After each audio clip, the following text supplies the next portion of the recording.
Έλα, Νάσο, Mazda 2 και το τράκαρε. Καλά να πας από την κακία σου. Από την κακία σου. Από την κακία σου. Τι σου λένε. Από την κακία σου που ήταν εκδραστή μέλος. Μου το έφτιαξαν 5.500 ευρώ. Α, μόνο, Φανάρι μόνο καημένο, σε κόκκινο σταματημένο. Δεν έπαιρνε σαν καινούριο. Φορτηγό, ένα φορτηγό πέρα. Το γύρισα πίσω και δεν έβλεπα.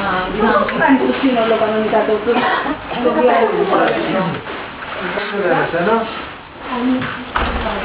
Το καλύτερο. Όλα. Πολύ καλό. Είναι και τα καινούργια εδώ πέρα. Ναι, δεν είναι όχι.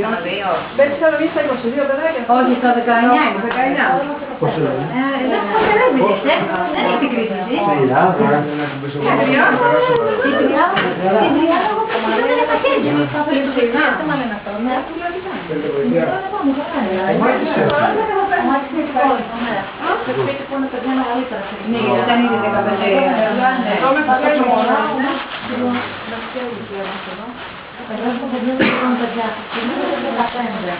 Αλλά οι έφηβες είναι τα κορίτσια πλέον τα μεγάλες. Αγόρια έχουν μεγάλη λιγότητα. Ο Μάρκος δεν μπορεί να συμπάρξει κιόλας. Όχι, δεν είναι.